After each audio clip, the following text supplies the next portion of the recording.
Nessa noite, eu quero pensar um pouquinho com os irmãos sobre o tempo que nós estamos vivendo. E esse tempo que nós estamos vivendo é um tempo de cura e restauração. E muitas vezes nós começamos a pensar em cura e restauração, nós não entendemos o que Deus quer realizar, porque nós não começamos a perceber o que está acontecendo ao nosso redor. Meus amados, quando a gente olha para o mundo que nós estamos vivendo, o mundo está doente. Só olhar, meus queridos, é guerra sobre guerra, é terremoto em cima de terremoto, maremoto, são situações em que a própria natureza está mostrando que pelo fato de nós estarmos levando a degradação da própria natureza, ela tem respondido de forma violenta contra nós mesmos. Quando começa, por exemplo, esse tempo de chuva, e a gente começa a se preocupar quando chega no mês aí de janeiro, que é o tempo que realmente, aquilo que já está chovendo bastante, começa a responder, a gente fica preocupado onde que vai acontecer mais um desastre da natureza, porque o mundo está doente. Não foi esse mundo que Deus preparou para cada um de nós, mas nós, ser humano, por causa dos nossos pecados, nós estamos destruindo essa bênção que Deus preparou para cada um de nós. A olhar, não somente o mundo, mas a olhar a humanidade, meus queridos, a humanidade está doente. Quem não acompanhou aqui nessa semana, no dia 26, um menino de 19 anos, que matou e esquartejou seu irmão, e ainda escondeu ele embaixo da cama. Porque o seu irmão era autista. E ele não conseguia conviver com aquela situação do seu irmão. A mãe saiu para trabalhar, aquele filho mais novo ainda pediu para ir trabalhar com a mãe não podia levar para trabalhar, deixou sob o cuidado do irmão mais velho, 19 anos, porque o pai já ia chegar meia hora depois. Quando o pai chegou, foi procurar pelo filho, não achou. O pai pensou que tinha ido trabalhar com a mãe. E quando ali começaram a procurar, não achou aquele menino, fizeram o BO, e quando a polícia chegou para procurar, ele não queria que procurasse dentro do quarto dele, e quando invadiram o quarto, estava lá o menino escondido debaixo da cama. A humanidade está doente. Nós estamos doentes. É triste ver como que nós estamos em um tempo que é um se levantando contra o outro. Uma pessoa trazendo a tristeza ao coração de outra pessoa, porque a humanidade está doente. E mais ainda, meus queridos, quando a gente pensa que é só a humanidade como um todo, o que mais dói no coração, sabe o que é? Que a igreja também está doente. A igreja também está doente. Meus queridos, nós estamos aí vivendo muitas vezes igrejas cheias, mas vazias de Deus. E por causa disso, o que nós podemos perceber, meus queridos, que a igreja está doente quando ela começa a trazer muito mais valorização de coisas do que própria vida. Quando não se preocupa mais com a transmissão, com a pregação do evangelho, em buscar vidas para que Deus ali seja exaltado através da transformação de pessoas. A igreja começa a ficar doente quando eu e você realmente não nos preocupamos mais com uns com os outros e começamos a viver a paz, começamos a viver uma situação em que nós não nos preocupamos mais com o nosso irmão. Isso traz tristeza ao coração de Deus. O que falar quando justamente aquele que deveria levar a paz, quando deveria ser nós como um grande hospital, nós também estamos doentes. É aquela situação, que muitas vezes quando uma pessoa está sendo tratada no hospital, ela de repente é curada da doença, mas ela morre por causa de infecção hospitalar. Quantas e quantas vezes nós vimos essa história? Será que isso de repente não está acontecendo com a igreja também? Quando precisa levar a cura ao mundo, e muitos que chegam até nós começam a morrer de infecção espiritual. É triste, é? É uma realidade que nós temos vivido. É uma realidade realmente que nós temos enfrentado. Isso traz dor ao nosso coração. E ao saber disso, meus queridos, nós sabemos que sempre quando no nosso físico está doente, quando o nosso corpo começa a adoecer, o próprio corpo, meus queridos, dá sinais quando nós precisamos ir em busca de um médico, quando nós precisamos ir em busca de um tratamento. O nosso corpo começa a mostrar, tem alguma coisa errada, tem alguma coisa que não está acontecendo bem. E se eu e você não formos logo no médico, isso pode trazer um transtorno muito grande. Não é verdade? De repente pode ser uma arritmia cardíaca, uma dor ocasional, ou até mesmo um cansaço assim fora do normal. Pode representar que alguma coisa está errada ali, que não está certa. O que falar que muitas vezes nós sentimos aquela sensação de fraqueza, que falta em nós, parece uma certa quantidade de vitaminas, não é verdade? E quando vem ainda para nós a tristeza,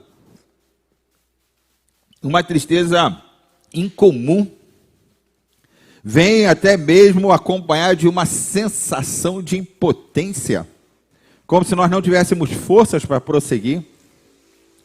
Tudo isso mostra que assim como o nosso corpo também precisa de tratamento, que nosso corpo está começando ali a falar assim, procura, cuida de mim, porque tem alguma coisa errada.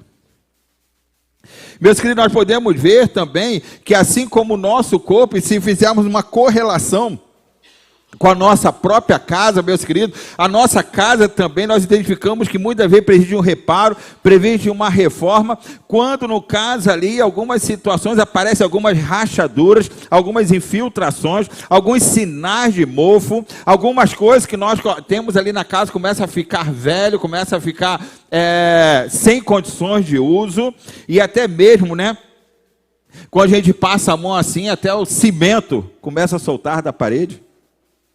Essa semana, quando estávamos ali preparando ali a parede para pintar, aí nossos irmãos foram ver no muro, bateu assim no muro, nesse muro aqui na lateral, estava tudo oco. Aí a gente com a mão estava tirando assim o que estava embolsado, os ferros estavam tudo estufado. A ponto de se deixar ali, ele vai cair. O muro vai cair se não cuidar. Aí, quando a gente foi tirar o embolso ali, percebeu que estava complicado, o embolso estava saindo nas próprias mãos. Sabe por quê? Porque não chapiscaram onde embolsar. Quando embolsaram direto, não chapiscaram o muro. Aí o que vai? Não, vão raspar tudo que está aí acontecendo isso, essas partes. Aí vemos que raspar tudo, foi lá, comprou cimento, tudo para quê? Para chapiscar, depois embolsar para dar continuidade à obra, porque se a gente pintasse por cima como está, daqui a pouco ia cair o muro. A própria casa, se a casa mostra sinais que precisa ser restaurada, precisa ser curada, o que falar de cada um de nós? Eu sei que na vida espiritual também é assim.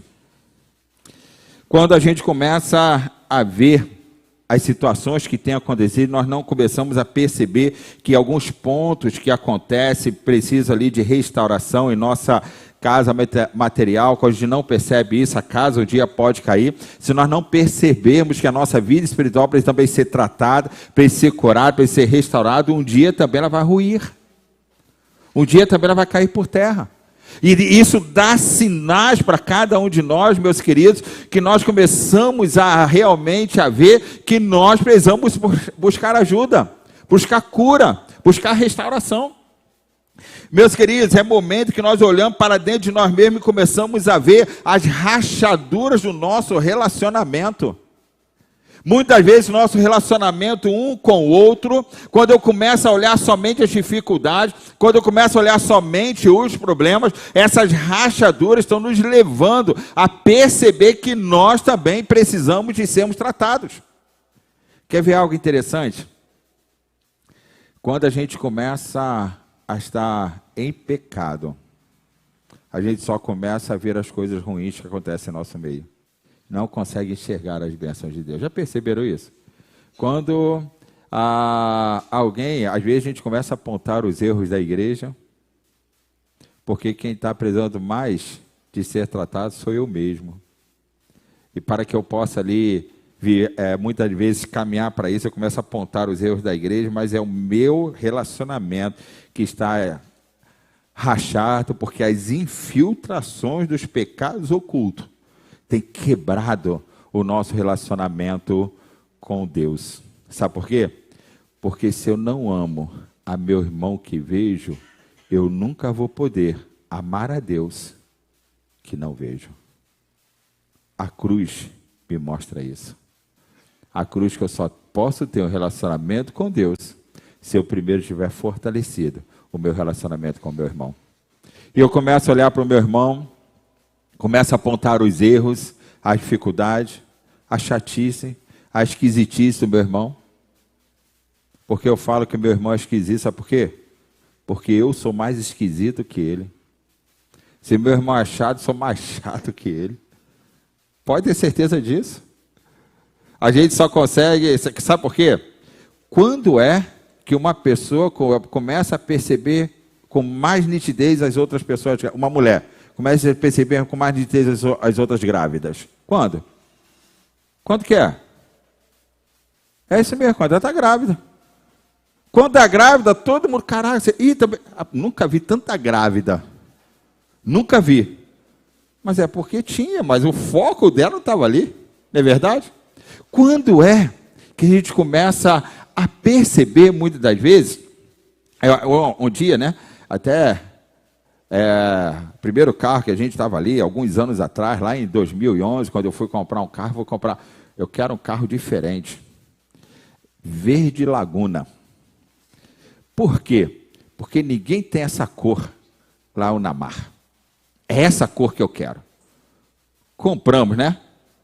Compramos um carro verde laguna. Quando cheguei aqui, rapaz, um montão de verde laguna. Assim, rapaz, só foi eu comprar, todo mundo comprou igual a mim. Mas nada, é porque o meu foco o quê? Mudou. E geralmente o meu foco naquilo que eu estou vivendo, naquilo que eu estou passando. E é por causa de muitas das vezes, meus queridos, que os sinais do mofo causado pela religiosidade têm causado um grande transtorno no nariz de Deus. Sabe por quê? Porque muitas vezes eu e vocês estamos mofados por causa da nossa religiosidade. Nós não estamos vivendo uma verdadeira espiritualidade. O que falar, meus queridos, da pintura da espiritualidade, quando a gente pode falar que a gente reflete o rosto de Cristo, aquela pintura da espiritualidade realmente tem sido aniquilada pelo princípio de que ali ela está ficando velha porque eu não consigo mais ter a beleza de Cristo em mim. No entanto, é muito mais fácil para nós vermos muitas vezes o que precisa ser mudado na vida do outro do que a nossa própria vida. Diz que uma certa mulher, ela olhando pela janela da sua casa, sempre criticava que a sua vizinha lavava a roupa de uma forma muito horrível, que era impossível aquela roupa pendurada no varal ter sido lavada, porque ela estava muito suja.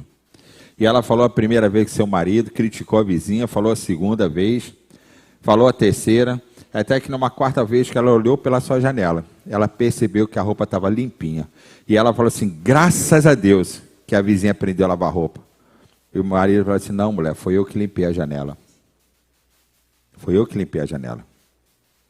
Muitas vezes nós olhamos para o erro do vizinho, mas não olhamos para nós mesmos, que nós é que precisamos mudar, limpar o nosso foco e ver realmente o que está acontecendo. Meus queridos, quando nós não conseguimos identificar os pontos de restauração em nossas vidas, o próprio Deus se encarrega de mostrar cada detalhe que precisa ser restaurada.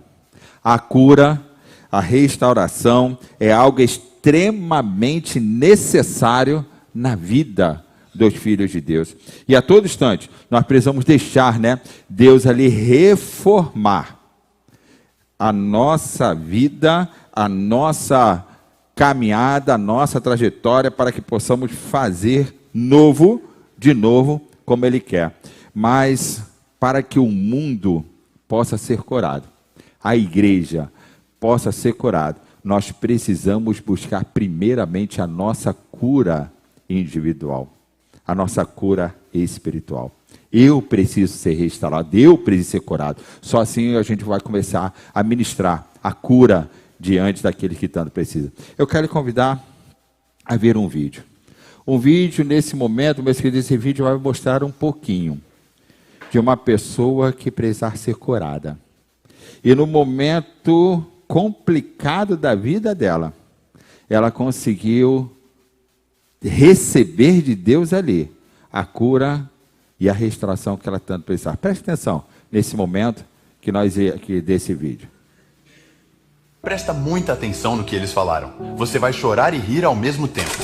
E aí uma noite, já sem aguentar mais, chorando na cama, disse assim: Deus, não quero mais estar aqui.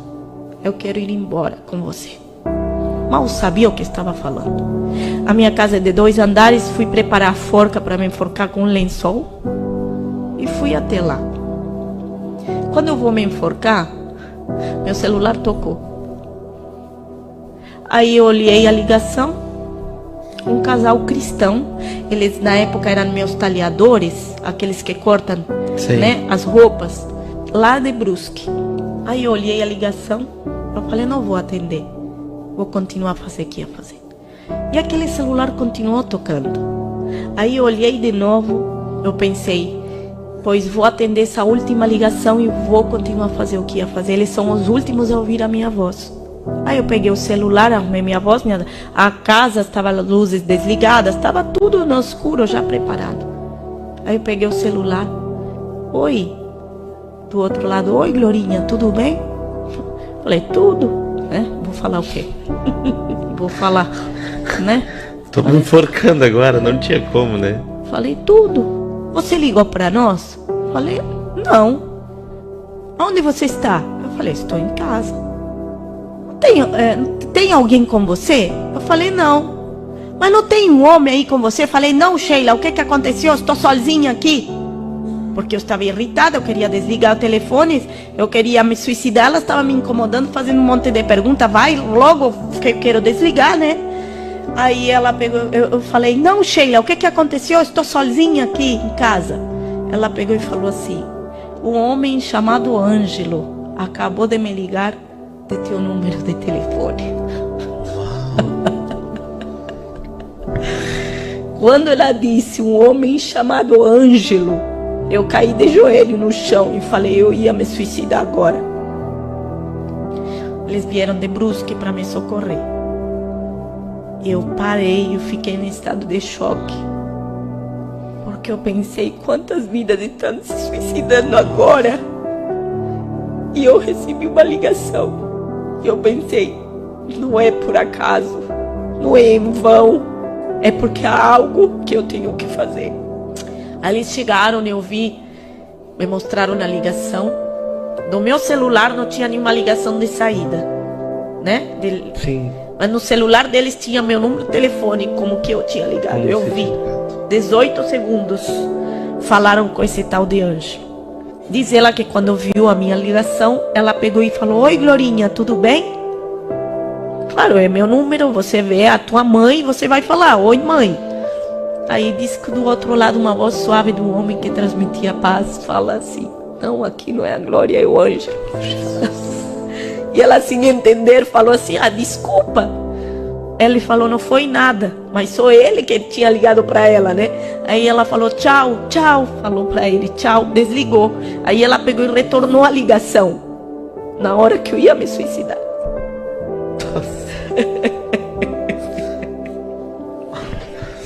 Aí eu descobri, meu Deus do céu, de verdade, onde não tem saída, existe uma luz que se chama Jesus Cristo. Aleluia, Senhor Deus. Não importa o poço aonde o diabo te colocou, importa que existe uma luz no meio do túnel. E se chama Jesus. E eles me levaram para o encontro com Deus. E ali foi Deus fazendo, né? E eu descobri que o nome Ângelo significa anjo no grego e mensageiro no latino. anjo mensageiro. Olha. Você acha que os anjos mensageiros só existiram na Bíblia? Até hoje eles trabalham a nosso favor. E é por uma missão e um propósito. Eu tenho um testemunho, só que ele é meio cômico, mas ele é um pouco parecido assim. Eu tava cansado de usar droga. Eu não conseguia mais parar. E eu não aguentava mais ver a cara do meu pai de tristeza pra mim, decepção.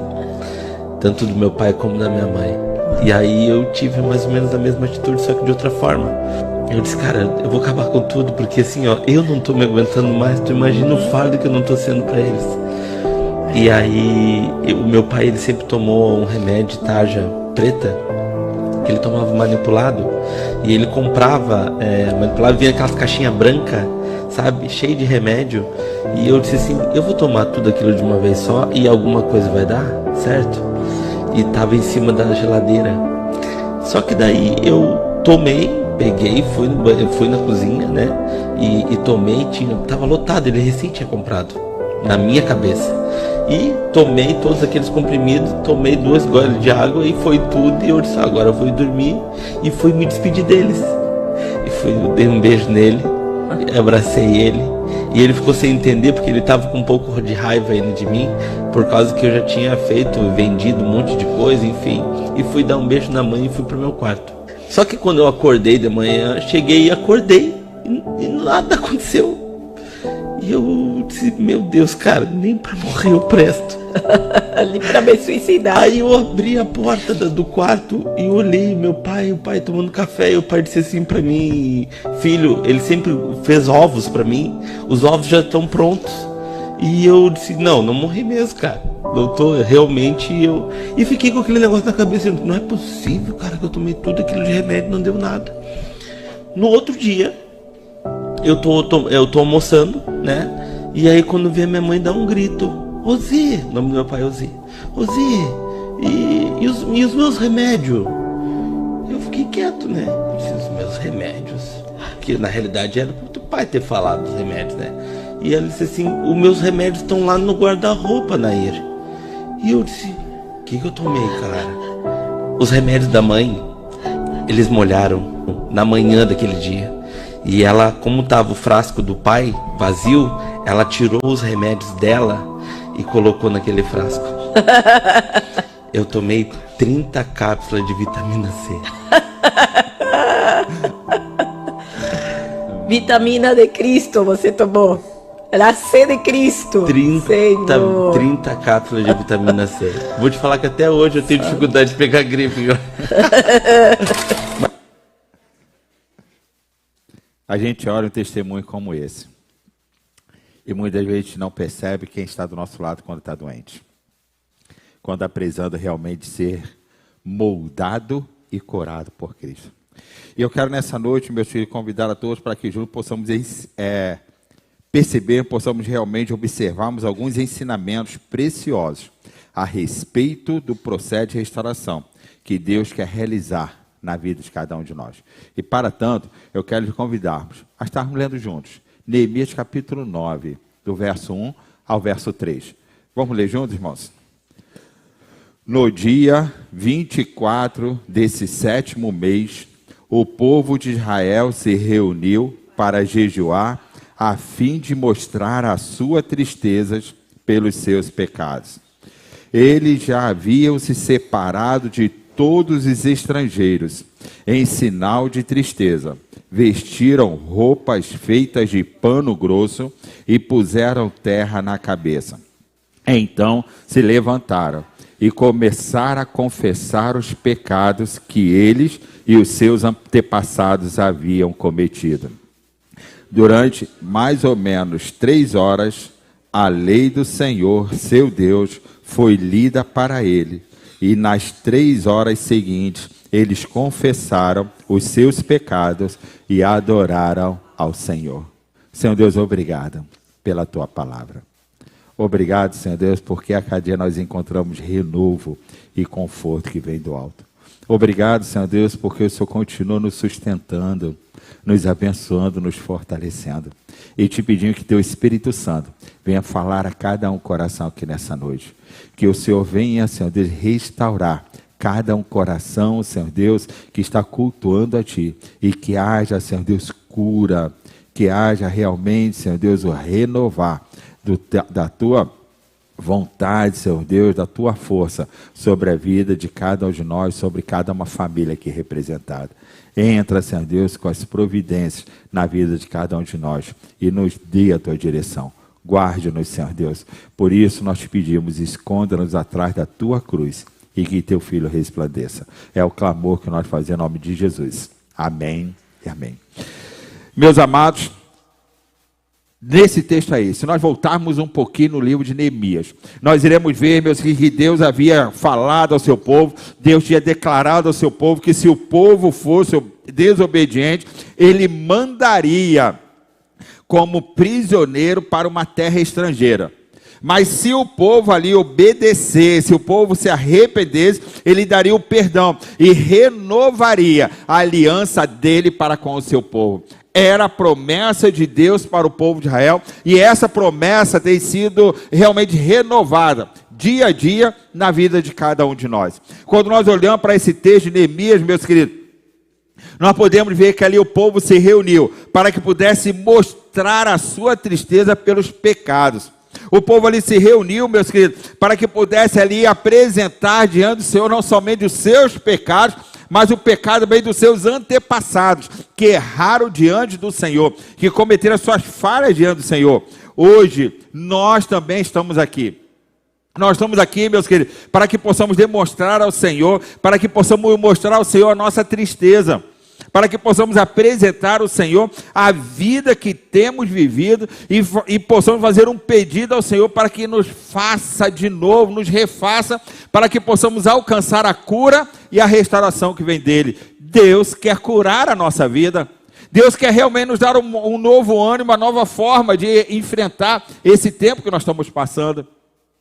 Ele quer curar o nosso coração, quer restabelecer a alegria da salvação em nossas vidas. E muitas vezes, meus queridos, nós precisamos realmente dar alguns passos para que a cura de Deus precise acontecer em nossas vidas. E nesse texto de Neemias, capítulo 9, do verso 1 ao verso 3, nos apresenta esses passos que eu e você precisamos dar para que possamos celebrar a cura, celebrar a restauração.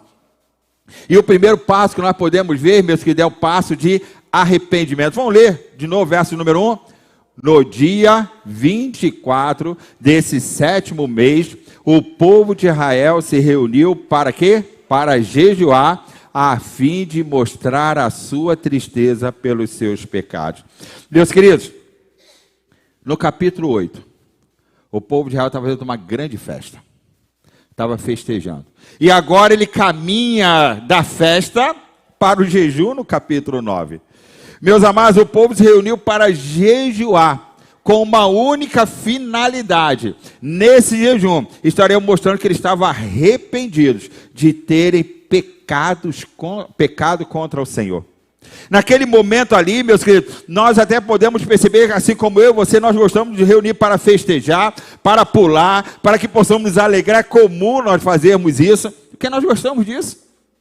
Não é verdade? Como é bom se reunir para comer um bom de um churrasco, comemorar o aniversário, comer um pedaço de bolo, não é verdade? É bom demais. Principalmente quando a gente consegue lá na serra, né, lá no Sano, né? Ó que benção, do lado de um riozinho, ó que legal. Ó, come o churrasco e toma um banho de rio ainda.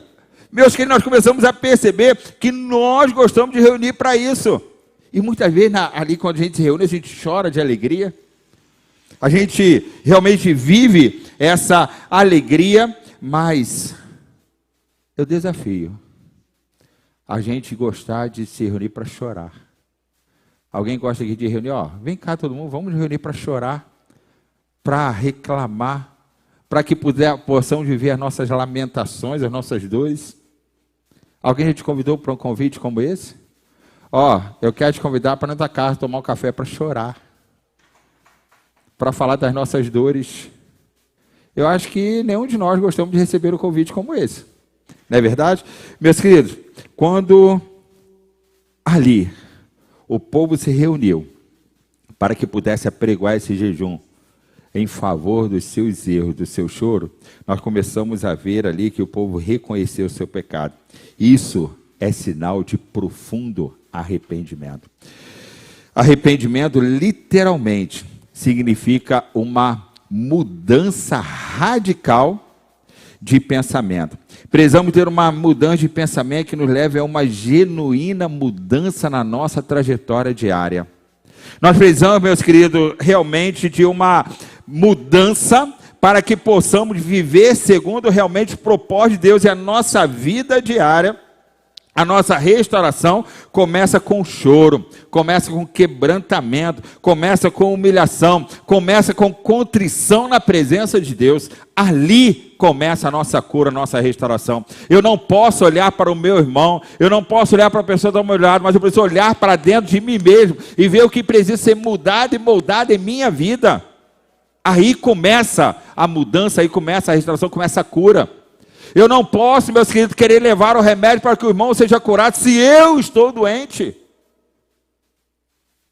Eu preciso primeiro olhar para mim mesmo e me curar, para que a cura possa ser ministrada ao meu irmão. Meus queridos, nós não podemos adorar o Rei da Glória antes de contemplarmos com tristeza a condição de nossos pecados. Qual foi a última vez que você jejuou para que pudesse realmente se quebrantar diante de Deus? Já parou para pensar nisso? Qual foi a última vez que você colocou diante do altar do Senhor e falou assim: eu estou errado, Senhor Deus, e eu preciso mudar? Qual foi a última vez que você jejuou em arrependimento aos seus pecados? Qual foi a última vez? Qual foi a última vez que você fez uma reunião de pecadores para que pudesse chorar a tristeza dos pecados cometidos contra o Senhor? Qual foi a última vez? Meus queridos, é necessário, para iniciar a cura e a restauração, é necessário realmente eu entender que eu preciso de arrependimento. O que está errado em mim precisa ter uma mudança radical. O segundo passo que eu preciso, meus queridos, para que eu possa viver a cura e a restauração do Senhor, é justamente que eu preciso me afastar, me divorciar de tudo o que Deus condena. Olha só o que a primeira parte do verso 2, que o povo de Israel ali, o que ele fez, separou de todos os estrangeiros. Meus queridos, a cura e a restauração, ela implica em uma obediência à palavra de Deus. Por que isso? Meus queridos, Deus não aceita uma obediência parcial. Deus não aceita isso aqui eu faço, aqui eu não faço. Tá em comunhão só pela metade, não existe. É como aquele homem que chamou uma vez, né, que o diabo rondava a casa dele, batia na casa dele, querendo entrar na casa dele, e ele clamava ao Senhor, e ali o diabo continuava batendo, querendo invadir a casa dele.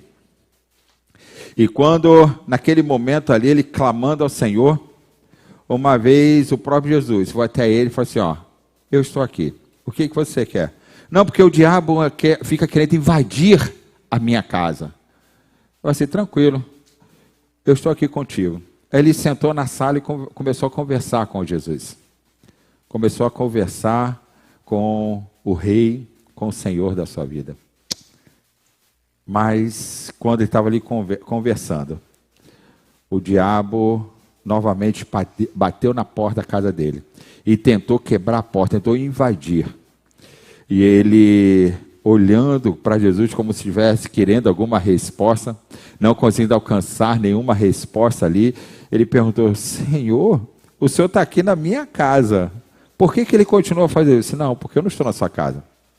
Você só me cedeu o espaço da sua sala, o lugarzinho no seu sofá, mas a sua casa continua sendo negada para mim. E aquele homem entendeu. Pegou Jesus e levou para o quarto. Tinha algumas coisas ali no quarto escondido, que precisava ser purificado. Jesus purificou aquele ambiente. Depois ele pegou Jesus e levou para a cozinha. Tinha alguns itens na cozinha que precisavam ser ali transformados, precisavam ser mudados, precisavam ser quebrados. Jesus ali realizou a purificação daquele local depois. Ele pegou Jesus e levou até o banheiro. Tinha algumas revistas, algumas coisas no banheiro que precisavam ser ali queimadas. Deus realizou a purificação daquele ambiente. E aquele homem foi levando Jesus em cada um dos cômodos dele. Quando ele ofereceu a Jesus todos os cômodos da casa dele, sentaram novamente na sala e começaram a conversar. Quando novamente o diabo bateu na porta com grande força, querendo invadir. Ele olhando para Jesus como tivesse querendo alguma resposta, assim, calma, agora não é mais contigo, agora é comigo. Jesus foi até a porta, escancarou a porta assada daquele homem. Quando o diabo viu que era Jesus que estava ali na porta, abrindo a porta, ele falou assim, perdão, foi engano e bateu em retirada. Meus queridos, muitas das vezes nós queremos fazer para Jesus algo parcial. Nós não queremos dar o todo de nós para o próprio Deus. E eu começo, meus queridos, a entender que nós não queremos afastar daquele pecadinho oculto. O que tem? O que isso tem a ver? Não tem nada a ver. Aquele pecadinho oculto que vai alimentando dia a dia. Quando Deus quer realmente purificar o todo, quer fazer mudança em tudo. E é por causa disso, meus queridos, que obedecer a Deus parcialmente é a mesma coisa que desobedecê-lo. Deus não aceita nada pela metade.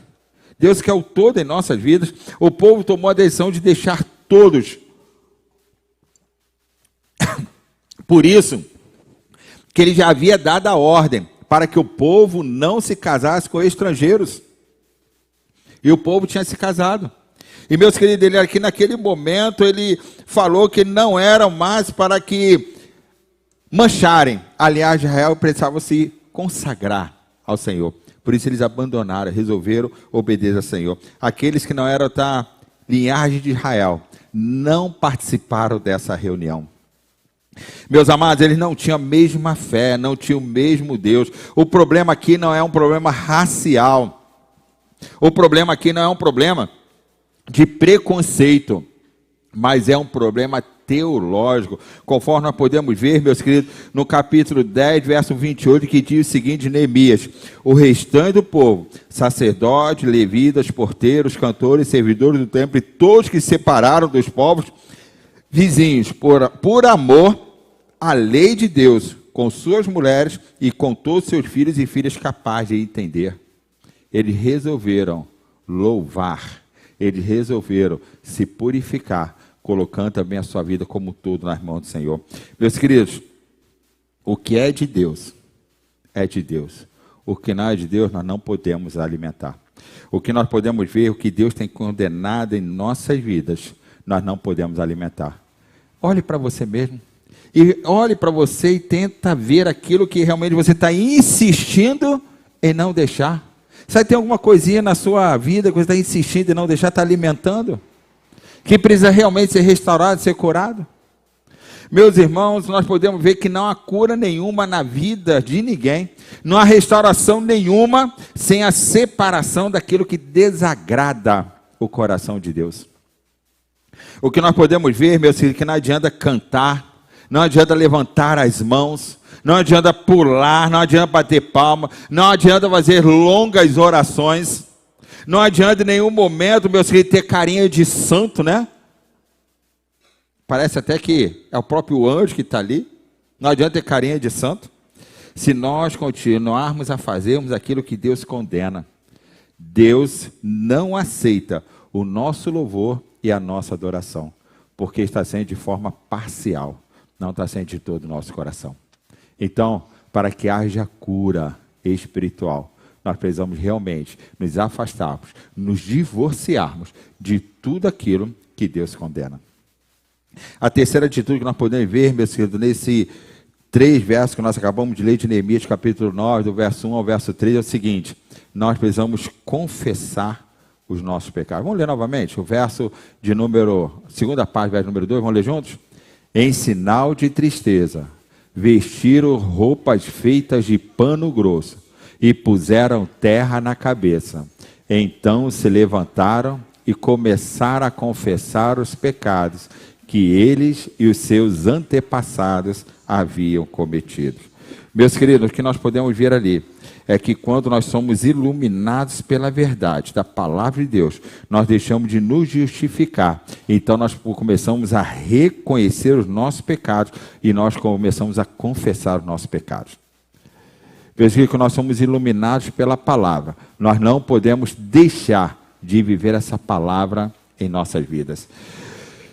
Nós podemos ver que em Provérbios capítulo 28, verso 13, diz assim: quem esconde os seus pecados não prospera, mas quem os confessa e os abandona encontra misericórdia. Olha só que lindo, né? Presta atenção, quem esconde os seus pecados não prospera, mas quem os confessa e os abandona encontra misericórdia. Meus amados, é próprio da natureza humana esconder os nossos pecados. É próprio da nossa natureza nós ignorarmos os nossos erros. Desde o Jardim do Éden, a gente sempre aponta para o nosso irmão: a culpa é da mulher que me deste. A mulher, a culpa é da serpente, a gente sempre aponta para o outro. Não olha para nós mesmos. Quando o erro, quando o errado sou eu. E diante disso, meus filhos, o que nós podemos ver é que ali os erros, eles são uma lição para que nós possamos meditar e não para que possamos reproduzir. Quando nós erramos, nós precisamos meditar nos erros, não reproduzir os erros. E principalmente quando os erros vêm dos outros, né? Porque inteligente é aquele que aprende com os seus erros. Sábio é aquele que aprende com os erros dos outros, que não precisa padecer no erro para que possa aprender. Então, muitas vezes nós estamos vivendo uma realidade que eu estou somente alimentando ali, nós estamos reproduzindo, e cada erro que acontece serve para nos ensinar uma lição que, se eu não colocar em prática, eu também vou abandonar a própria cura que Deus quer celebrar em minha vida. Para aprender com o erro, é preciso admitir, é preciso confessar, é preciso analisar, fazer a mudança para que isso a cada dia possa ser aniquilado, possa ser tirado da minha vida e não venha acontecer outra vez. Meus queridos, não há purificação sem confessarmos os nossos pecados. 1 João capítulo 1, verso 8, nós dizemos: se dissemos que não temos pecado, estamos enganando a nós mesmos e não há verdade em nós. Porém, se confessarmos os nossos pecados, Ele é fiel e justo para nos purificar os pecados e Ele é fiel e justo para nos purificar de todos os pecados e nos limpar de toda a injustiça. Meus queridos, nós precisamos, para que possa celebrar cura em nossa vida, nós precisamos confessar os nossos pecados. Nós precisamos celebrar realmente a vida liberando a ação do Espírito Santo em nossas vidas. Nós precisamos a cada dia da liberdade espiritual para que Cristo Jesus seja o nosso centro, esteja trazendo a completa restauração em nossos corações. O que precisa na nossa vida ser confessado? O que precisa na nossa vida ser restaurado? E por fim, meus queridos, nesse verso, nós podemos ver um quarto passo que eu e você precisamos dar para que possamos celebrar a cura. E esse quarto passo é nos dedicar à palavra de Deus. No verso número 3 fala: durante mais ou menos 3 horas, a lei do Senhor, seu Deus, foi lida para eles. E nas 3 horas seguintes, eles confessaram os seus pecados e adoraram ao Senhor. Presta atenção, 3 horas passaram escutando a lei do Senhor. E depois mais 3 horas, confessando os seus pecados e adorando o Senhor. Foram 6 horas de culto intenso ao Senhor. Meus amados, meus irmãos, meus amigos, não há restauração sem a palavra de Deus. Não há restauração sem contato com a verdade de Deus. Não há restauração sem realmente nós vivermos o princípio da palavra de Deus. Quando a palavra de Deus é lida, é explicada, quando nós aplicamos a palavra de Deus, então os corações são impactados. E eu quero lhe perguntar o seguinte: será que eu tenho proclamado a palavra de Deus em minha vida? Será que eu tenho vivido a palavra de Deus? Porque a palavra de Deus produz mudança em cada um de nós. Eu quero abrir aqui com os irmãos. Essa semana, lá em casa, a gente tomou uma decisão. A gente tomou a decisão de fazer o desafio do banheiro. Desafio do banheiro. Nós e nossos filhos. Sabe o que é o desafio do banheiro? É que nós, muitas vezes, entrando no banheiro, ficamos com o celular, né? Vendo vídeo, vendo redes sociais. Tem pão no banheiro, não é assim? Quem é que nunca fez isso, vocês primeiro tacar pedra? Não é verdade? Pior quando vai para o banheiro e ainda leva o carregador junto. Aí pronto, aí é uma eternidade. Não é verdade? Aí a gente fez o desafio do banheiro. Sabe o que é o desafio do banheiro? Começamos hoje. A gente vai ter que, durante os próximos 90 dias, ler a Bíblia toda. Aí tem um cronograma, né? De leitura da Bíblia em 90 dias. Todos nós nos desafiamos lá em casa. Todos nós e nossos filhos. Tem alguns filhos também que a gente caminha junto, né? Que resolveram desafiar junto com a gente, desafiamos eles também. Desafio do banheiro. Começando hoje, 90 dias lendo a palavra do Senhor. E, para minha surpresa, né? Quando cheguei aqui hoje, só o primeiro dia é de Gênesis capítulo 1 até Gênesis capítulo 14. Quando cheguei aqui hoje, agora todo, assim, o meu filho, né, Pedro? Pai, cumpriu o primeiro desafio do banheiro. Né? Eu não consigo compreender, não. Ainda falta terminar, que eu fui até falta 13 e 14 para mim ainda. Né? Que hoje eu li do 1 até o 12. Né? Falta 13 e 14 que eu vou terminar ainda quando chegar em casa. Mas, meus queridos, é uma oportunidade que nós temos vivido. Uma alegria que nós estamos realmente querendo colocar em prática. Não sei como que vai ficar esse desafio, não. Mas se Deus abençoar, e Deus Ele quer abençoar, só a gente realmente nos colocar diante dEle, buscando a força dEle. No dia 29 de dezembro nós estaremos encerrando a leitura da Bíblia, de toda a Bíblia em 90 dias. É um desafio mesmo. Porque em um dia ler 14 capítulos, né? Só Deus para nos ajudar. Só Deus para nos conduzir. E eu até estava conversando com meus filhos, que vai ser a segunda vez que eu vou ler a Bíblia toda em 3 meses. A primeira vez aconteceu ainda quando eu era jovem casado, né? Eu consegui ler a Bíblia toda em 3 meses. Essa vai ser a segunda oportunidade que eu vou ter de ler a Bíblia toda em 3 meses. Já leu, mas levou mais tempo. Mas em 3 meses vai ser a segunda vez que a gente vai conseguir isso, em nome do Senhor Jesus. Então eu vou reproduzir, né, aquilo que eu vivi lá há mais ou menos mais de 24 ou 25 anos atrás. Vou ter a oportunidade de ler a Bíblia toda em 3 meses de novo. E eu quero realmente pensar sobre isso. Em que a gente tem gasto o nosso tempo? Muitas vezes a gente abre o celular para ver uma pequena mensagem do WhatsApp. Daqui a pouco a gente já gastou quase 2 horas ali só vendo, né? Mensagem, vídeo, redes sociais, falando com todo mundo, não sei o que mais, tal. E isso vai comendo tempo nosso. E diante disso, nós temos essa oportunidade. E eu quero, meus queridos, lhe convidar nessa noite aos irmãos identificarem, para que possa celebrar a cura, para eles se dedicar à palavra de Deus, para trazer a palavra de Deus para dentro da sua vida, para dentro da sua casa, para a sua trajetória. Você precisa viver a palavra de Deus. Isso é uma realidade, quando nós realmente buscamos, através da leitura, da aplicação da palavra em nossas vidas. Qual é o seu desafio?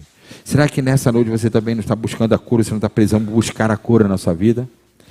Eu quero concluir pensando o seguinte: para vivermos a cura de Deus, para que possamos viver a restauração de Deus, nós precisamos nos arrepender, nós precisamos nos livrar de tudo que desagrada a Deus, nós precisamos confessar os nossos pecados e nós precisamos realmente nos dedicar à palavra de Deus.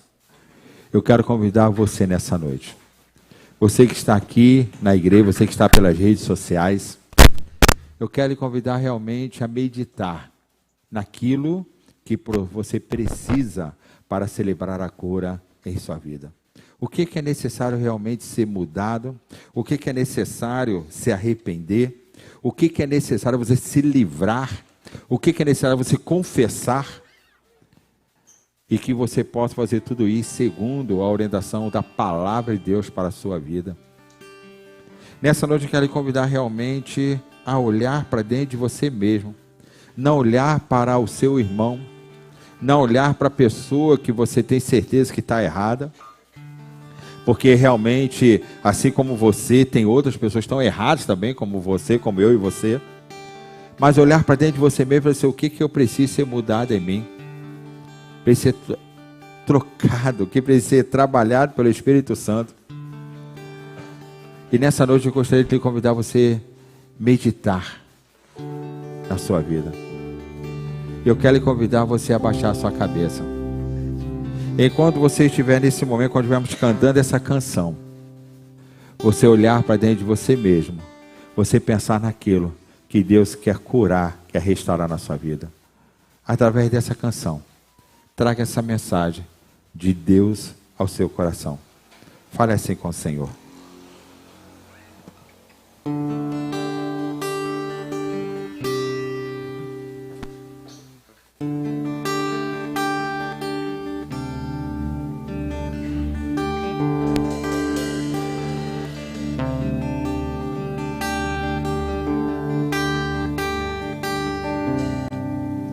Se tentaram matar os teus sonhos, sufocando o teu coração. Se lançaram você numa cova e ferido perdeu a visão.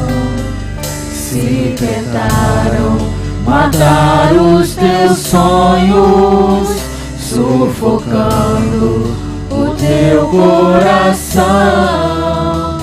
Se lançaram você numa cova e ferido perdeu a visão. Não desista, não pare de crer. Os sonhos de Deus jamais vão morrer. Não resista, não pare de lutar, não pare de adorar.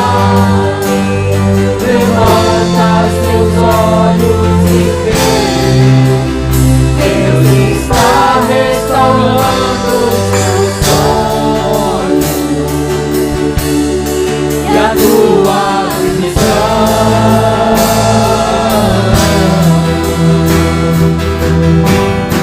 Recebe a cura, recebe a unção, unção de ousadia, unção de conquista, unção de multiplicação. Recebe a cura, recebe a unção, unção de ousadia, unção de conquista, unção de multiplicação. Nessa noite eu quero que você pense o seguinte: quem tentou matar os sonhos de Deus na sua vida foi o próprio inimigo. Ele tentou bloquear aquilo que ele quer fazer, o que Deus quer fazer na sua vida. Mas em nome do Senhor Jesus, ele já está derrotado. Ele não vai ter êxito naquilo que ele programou para que possa tirar as bênçãos de Deus sobre a sua vida. Mas preste atenção, para que você realmente possa receber a cura, receber a unção do Senhor. Esses sonhos que ele tentou matar, que ele tentou tirar, só vai ser aniquilado se você realmente buscar a face do Senhor.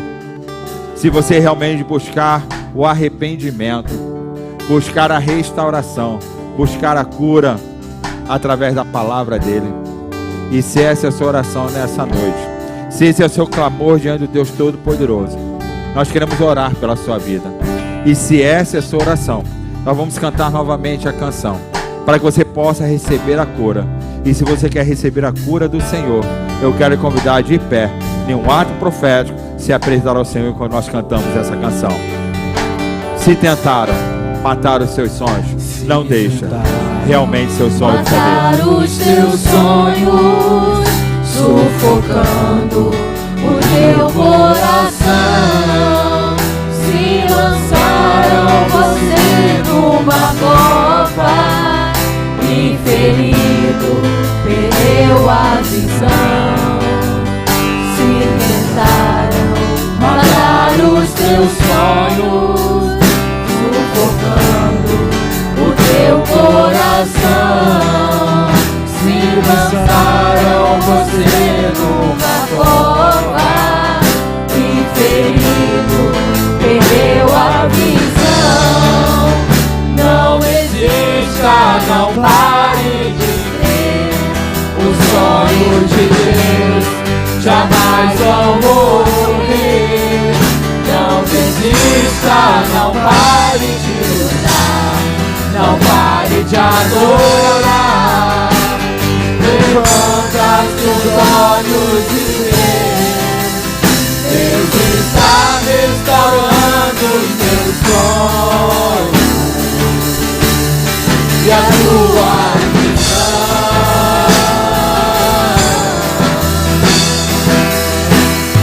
Recebe a cura, recebe a unção de ousadia, unção de conquista, unção de multiplicação. Recebe a cura, recebe a unção de ousadia, unção de conquista, unção de multiplicação.